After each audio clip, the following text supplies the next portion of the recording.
જામનગરની એમપી શાહ સરકારી મેડિકલ કોલેજના કમ્યુનિટી મેડિસિન વિભાગ દ્વારા નેશનલ મેડિકલ કમિશનના માર્ગદર્શન હેઠળ જામનગર નજીકના ફલ્લા ગામે ગ્રામ્ય આરોગ્ય અભ્યાસ અને જાગૃતિ કાર્યક્રમનું આયોજન કરવામાં આવ્યું હતું.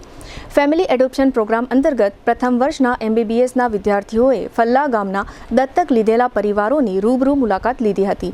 આ દરમિયાન વિદ્યાર્થીઓએ પરિવારોની આરોગ્ય સ્થિતિ, પોષણનું સ્તર, સ્વચ્છતા, પર્યાવરણ અને જીવનશૈલી સંબંધિત ઝીણવટભરી માહિતી એકત્રિત કરી હતી. ત્યારબાદ નાના સમૂહોમાં આ માહિતીનું જાહેર આરોગ્યના દ્રષ્ટિકોણથી વિશ્લેષણ કરી તેને સરળ અને સમજી શકાય તેવા આરોગ્ય શિક્ષણના સંદેશાઓમાં રૂપાંતરિત કરી ગ્રામીણ પરિવારો સુધી પહોંચાડવાનું કાર્ય કર્યું હતું.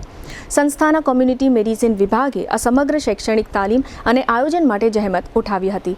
આ કાર્યક્રમમાં લોક જાગૃતિ માટે નવતર પ્રયોગ હાથ ધરતા વિદ્યાર્થીઓએ ફલ્લાની આંગણવાડી, ધ્રાંગધ્રાની એક ખાનગી સ્કૂલ તથા મોટી બાણુગાની શાળાઓના સહયોગથી વિવિધ વિષયો પર નુક્કડ નાટક રજૂ કર્યા હતા. આ નાટકો દ્વારા કિશોરાવસ્થામાં એનિમિયા અને આયર્નયુક્ત આહારની સમજ આપી હતી.